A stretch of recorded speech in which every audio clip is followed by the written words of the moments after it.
What's up, Internet? So I am back and I'm working on the S10. I have figured some stuff out, some of the shifting issues and all that. Figured it out. It was actually something very simple. It was a bonehead move on my part. But with that, driving the truck more, I've noticed that the steering is really loose. When I got the truck up and started doing a shakedown of the front end, seems like the idler arm is worn out. So that's what I'm doing today, replacing the idler arm. Okay, so we're up underneath the truck, and this type of steering is very common in American muscle cars, trucks, a lot of stuff up through the 80s, 90s, before they went to rack and pinion. This is kind of, I believe they called it a parallelogram steering, where you've got your center link, inner and outer tie rods, then you've got your steering arm over here, and this bad boy up here is your idler arm. Now, idler arm, all it does is it helps balances out as another pivot point from the steering arm. And if you come up to this one, you can see how much movement I've got. And I've added grease, that doesn't do anything. So this socket right here is wore out. So I'm going to take that off, and luckily it's in a spot where I don't even have to take the tires off this truck.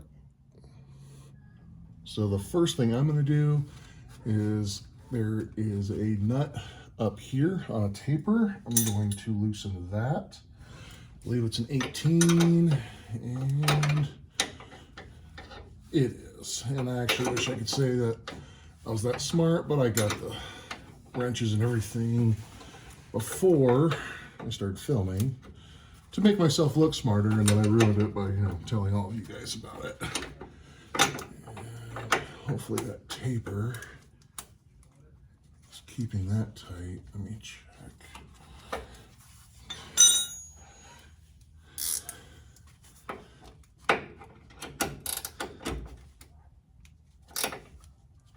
Yeah, so the taper is luckily keeping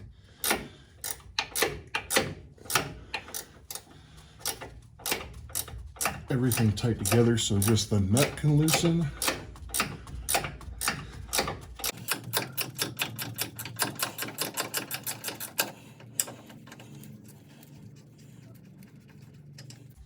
Once that's off, time to let out some aggression. All right, so next we get a pickle fork. I'm assuming at one point this was used to eat pickles or something, but you're gonna wedge it between the joint like that. And if there's boots on there, you don't wanna do this because it'll tear up the boots. This one doesn't have it, but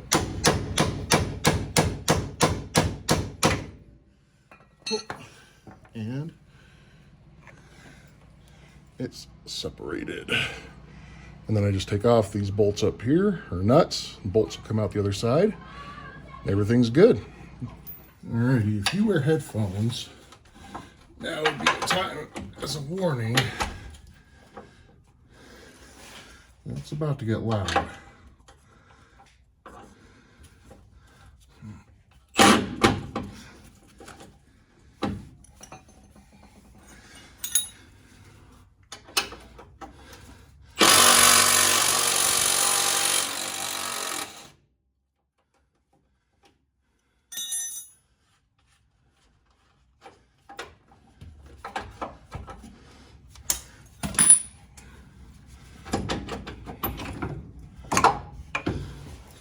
And just like that, the old one's out.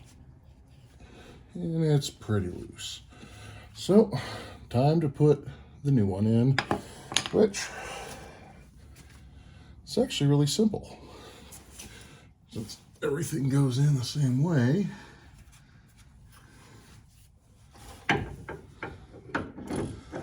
line the taper up, line these bolts up, not have them fall into the frame, which will be the bigger challenge here.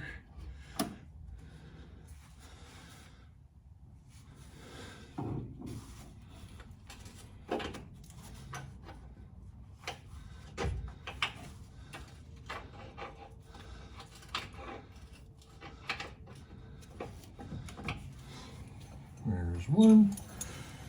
Get this other one lined up.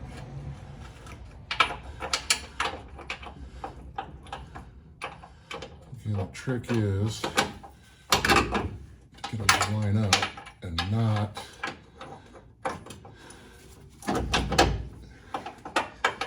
have them get pushed through the frame, because that's bad.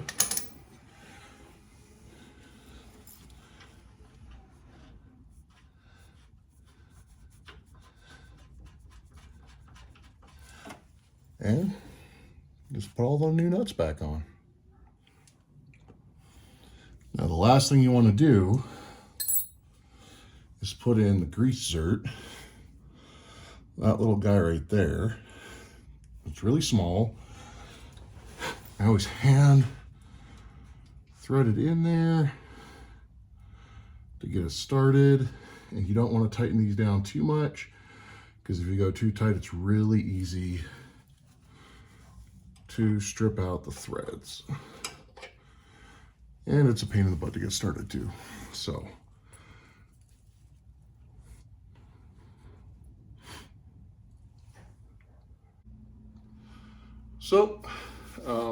that's all there is to it. With everything, I think it took me maybe half an hour to change out that idler arm. It's something really simple, and it is a wear item. So if your steering is getting loose and it's not in none of the tie rods, and you have that movement with the arm going up and down when it really should only go side to side, most likely the idler arm. So after got that grease zert in, greased and checked all the other fittings, everything seems to be good. And when I check the wheel movement side to side, there is a little bit, but that's to be expected with a steering box setup. Like on this, rack and pinions are a lot tighter. That's why vehicles went to them, you get a better feel out of them. So it's something that anybody could do in their home garage with basic hand tools. It was an 18mm socket, 18mm wrench, a 7mm for the nut zert. On this S10, everything was 18. The only specialty tool that I really used was the pickle fork, and you can get that or rent it from an AutoZone, or you could buy a cheap one from Harbor Freight. So it's something you could save hundreds of dollars by doing it yourself, compared to having an alignment shop, front end shop, or just general mechanic do it. So that's where we're at. Get this thing back on the road, start testing it now that it's actually running good.